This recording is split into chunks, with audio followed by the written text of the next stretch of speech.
Bismillahirrahmanirrahim. Kurang terang ya Pak. Siang kalau nggak ada matahari juga mendung. Salam saya pun kalau nggak dijawab meriah, sayang. Saya salam nanti mohon dijawab dengan meriah, nggih. Assalamualaikum warahmatullahi wabarakatuh. Masya Allah. Alhamdulillah. Wassalatu wassalamu ala rasulillah amma ba'd.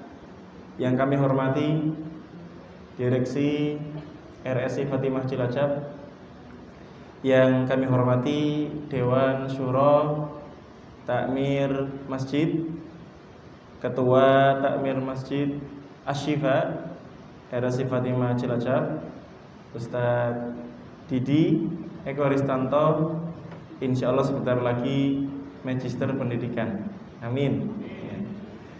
Kemudian juga segenap pengurus Masjid Asy-Syifa, serta yang kami hormati Ketua Takmir Ramadan Dr. Agus Riyadi hafizahullah taala, qadarullah sedang sakit jamaah. Kita doakan semoga beliau cepat sembuh, Allahumma amin. Juga yang kami hormati Koordinator SIE Santunan Ibu Firna hafizahullah taala, beserta para anggota dan pegawai RSI Fatimah Cilacap, serta segenap pihak yang terkait.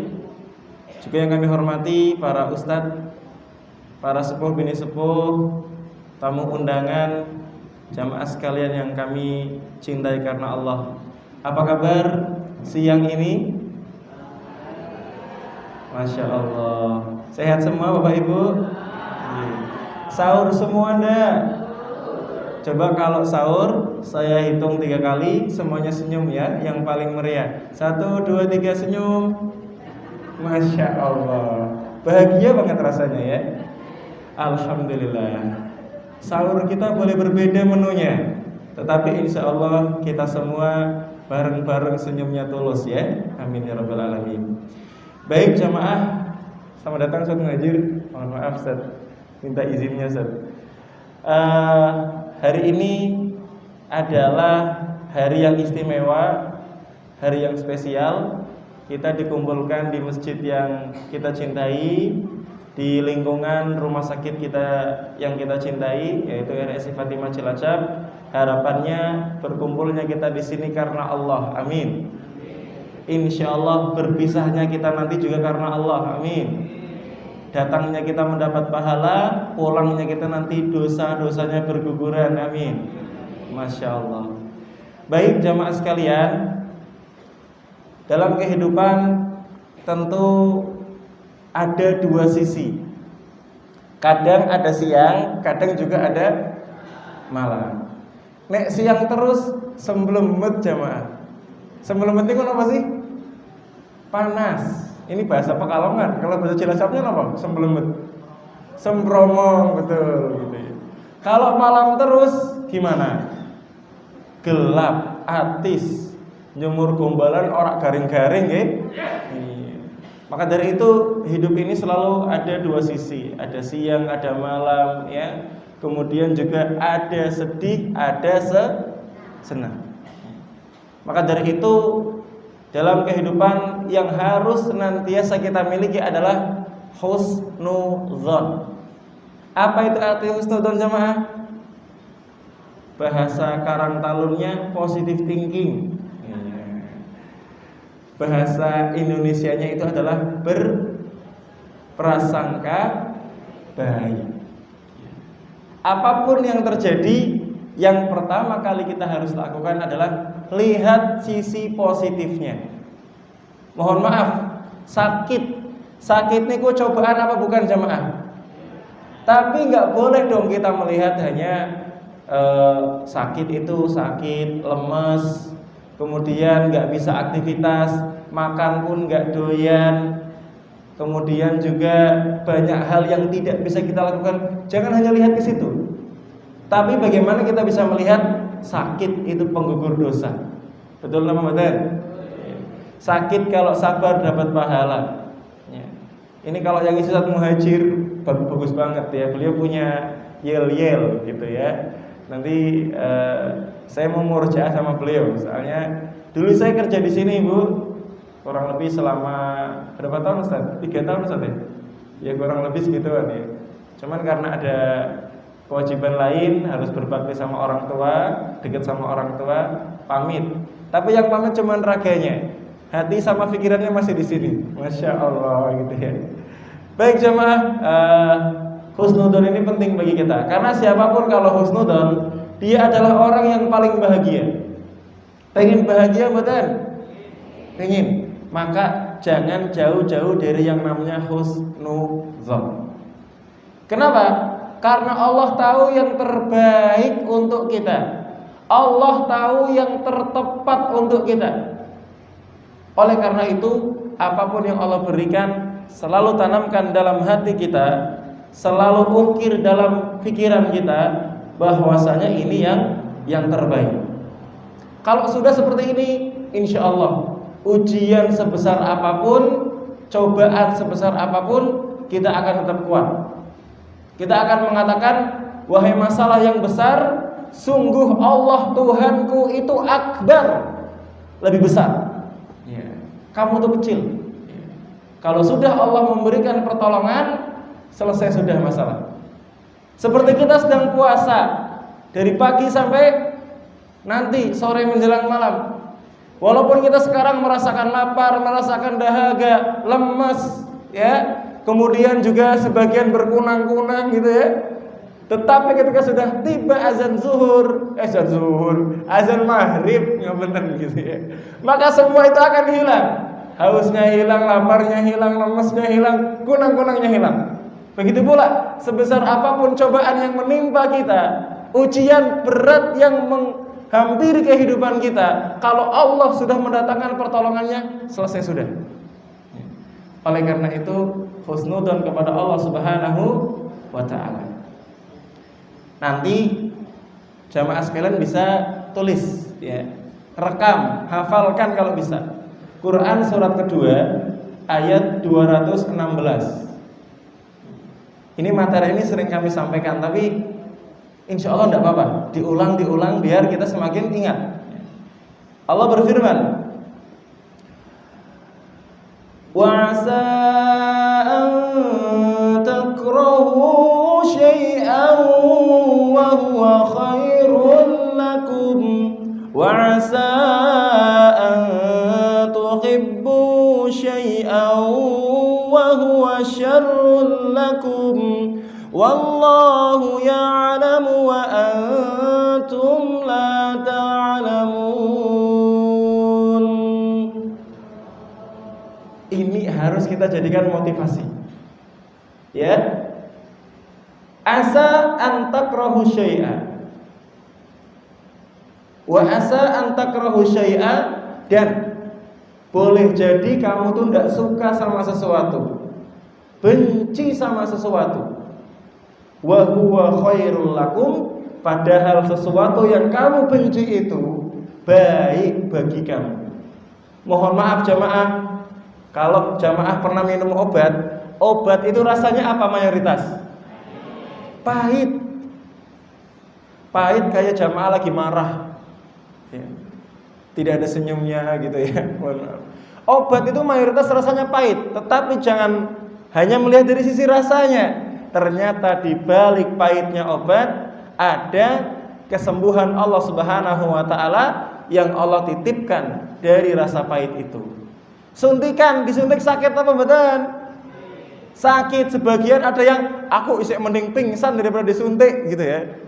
Tetapi ternyata di balik sakitnya suntikan ada nutrisi atau ada obat yang kemudian bisa bermanfaat buat kita. Oleh karena itu apa? Jangan cepat menyimpulkan. Jangan ketika sudah ada ujian, ya Allah saya salah apa? Ya Allah saya kurang apa? Ya Allah ibadah saya ini sudah tepat waktu ya Allah, saya ini kurang apa? Jangan seperti itu. Tapi lihat, ya Allah di balik cobaan ini insya Allah ada hikmah, ada pahala, ada pertolongan, ada pengguguran dosa, ya. Ada hadiah di balik ini semua ya Allah. Karena terkadang hujan yang besar ketika sudah selesai ada indahnya pelangi. Betul jamaah? Nah, sekarang kita rubah mindset kita. Setiap ada cobaan ujian, selalu tegarkan diri kita, insya Allah kalau saya ridha, kalau saya ikhlas, maka Allah akan berikan yang terbaik. Sebaliknya kata Allah Ta'ala, wa asa an tuhibbu syai'a, boleh jadi kamu suka pada sesuatu, senang sesuatu, hobi sama sesuatu, wa huwa syarrul lakum, padahal itu tidak baik buat kamu, buruk buat kamu. Dan Allah Subhanahu wa taala tegaskan, wallahu ya'lamu wa antum la ta'lamun. Dan Allah tahu sedangkan kamu tidak tahu. Allah Maha tahu segalanya jamaah. Bilangan hujan Allah tahu, jumlah dedaunan Allah tahu, apapun Allah tahu. Sedangkan kita mohon maaf, semenit lagi, 2 menit lagi, 3 menit lagi, kita tidak tahu apa yang terjadi. Oleh karena itu, selalu bangun mindset kita, bangun pola berpikir kita. Apa yang Allah berikan itu yang terbaik, walaupun kadang gak sesuai dengan keinginan kita. Naam. Baik jamaah, mungkin kita perlu jabarkan ayat ini dalam real praktek kehidupan sehari-hari, baik kehidupan zaman dulu maupun kehidupan zaman sekarang. Jamaah tahu siapa nama Nabi yang ketika kecil itu dihanyutkan di sungai? Nabi siapa namanya? Kau yang jawab sedikit, ulangi bahwa Nabi siapa namanya? Nabi Musa. Dihanyutkan di sungai apa?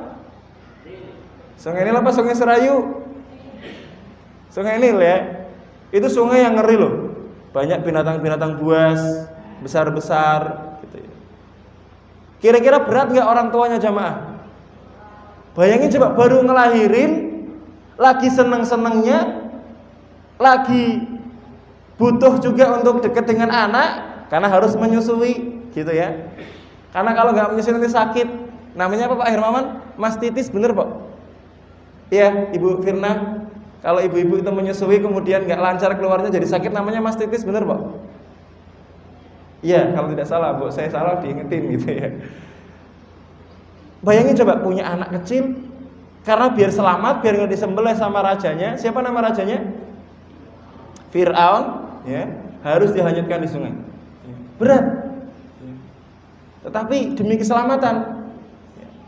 Makanya ketika dia sedang sedih, itu Allah Subhanahu wa taala memberikan semacam isyarat, ya. Wa auhayna ila ummi Musa an ardi'i. Setelah lahir, susuin dulu biar kenal ASI yang mana yang pertama kali masuk. Ternyata dalam dunia medis pun ASI yang pertama kali juga bagus ya Pak ya.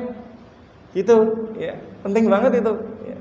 Setelah disusui ya, fa idza khifti alaihi fa alqihi fil yammi wa la takhafi wa la tahzani. Kalau kemudian kamu takut wahai ibunya Musa ya, silahkan ya. Hanyutkan dia di sungai. Masukkan ke kotak dulu, hanyutkan dia ke sungai. Kemudian Allah jamin, wala takhafi, jangan takut akan keselamatan anak ini. Wala tahzani, jangan khawatir.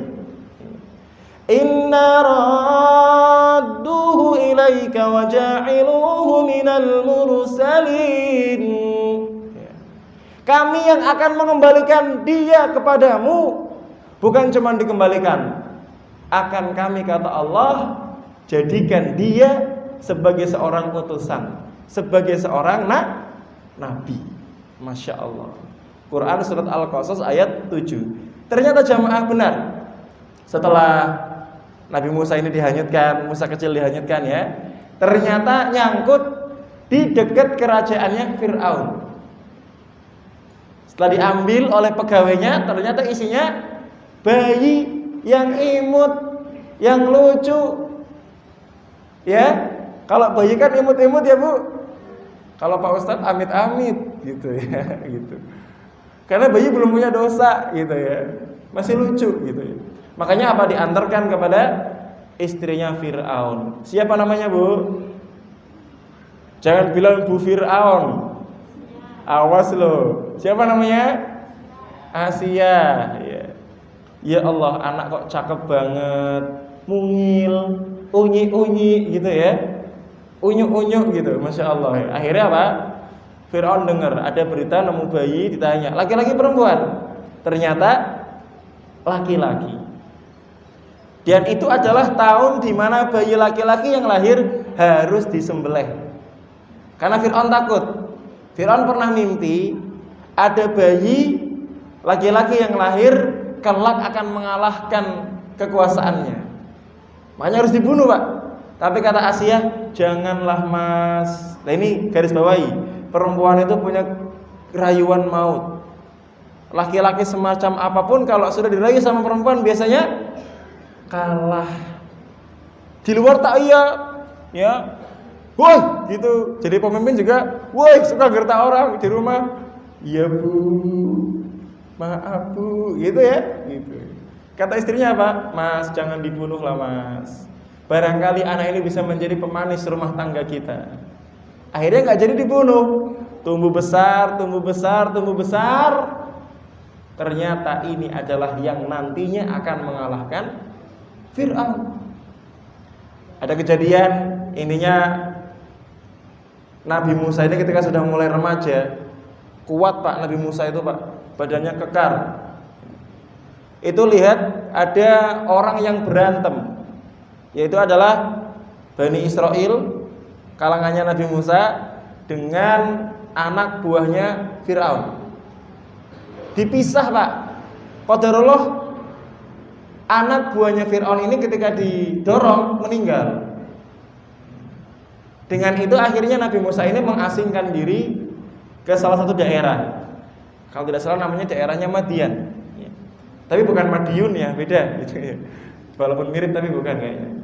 Akhirnya apa jamaah? Setelah sudah siap, kembalilah kemudian Nabi Musa berdakwah. Singkat cerita, Fir'aun kalah argumen.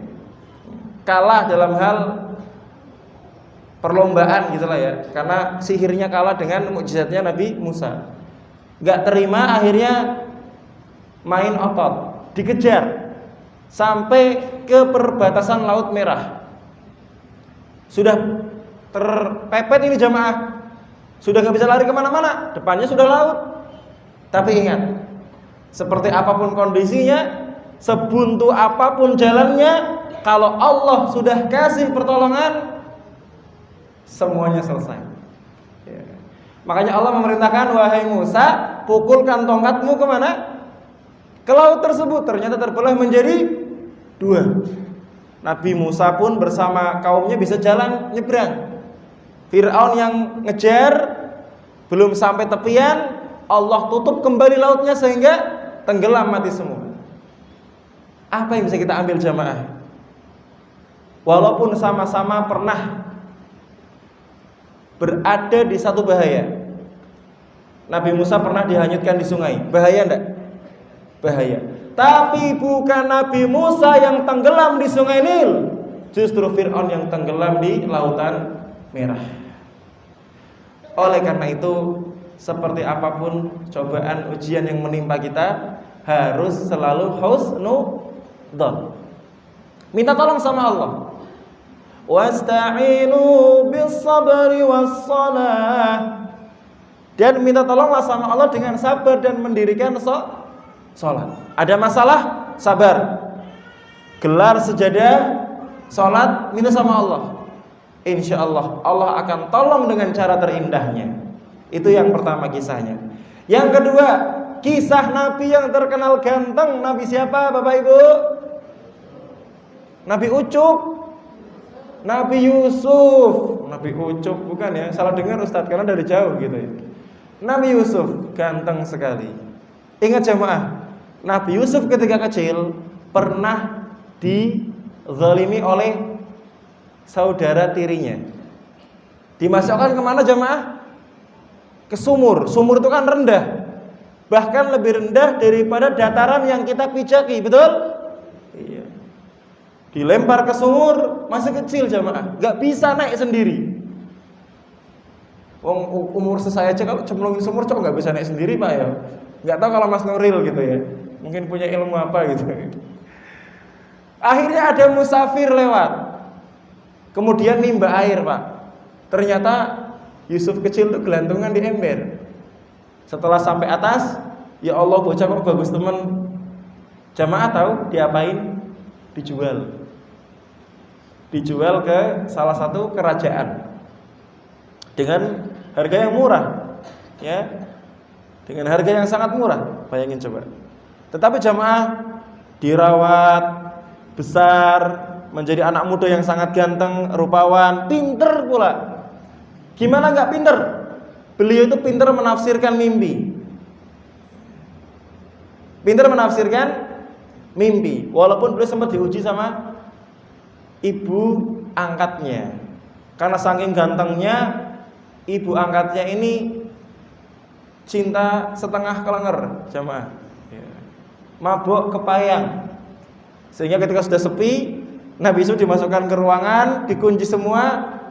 Intinya apa bahasanya ya? Ini lagi puasa deh, ceritanya nggak asik ya. Intinya nggak bisa diceritakan seperti itulah. Intinya digoda gitulah ya. Tidak usah terlalu vulgar karena lagi puasa gitu. Tapi masya Allah Nabi Yusuf ini bisa selamat. Sampai akhirnya di penjara sekian tahun, ya. Raja itu mimpi ada 7 sapi yang kurus makan 7 sapi yang gemuk. Ditafsirkan oleh Nabi Yusuf, nanti akan ada 7 tahun pertama subur banget, melimpah panennya, melimpah ruah. Kemudian 7 tahun setelahnya, kalau tidak salah akan ada musim yang namanya apa pak? Musim paceklik ya bu, musim angel gitu. Makanya kata Nabi Yusuf, silakan 7 tahun pertama dipanen, dimakan secukupnya, ditabung sisanya.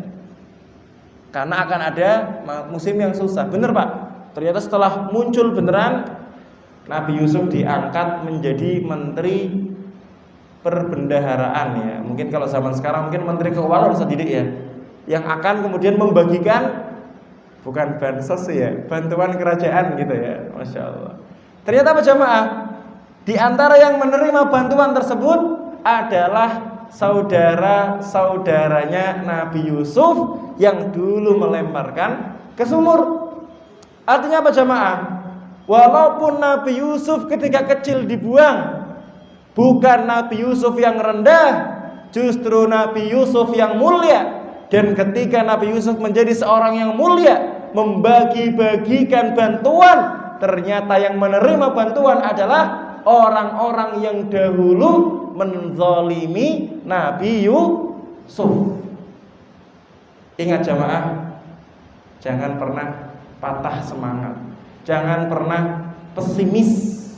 Selama kita berjuang bersungguh-sungguh, dekat dengan ketaatan, dekat dengan Allah Ta'ala, bukan satu hal yang tidak mungkin. Allah akan memberikan kemuliaan dan juga kebaikan untuk kita semua. Itu kisah yang kedua. Kisah yang selanjutnya, kisah yang kurang berapa dhuwure Ustaz? Cek dulu Ustaz.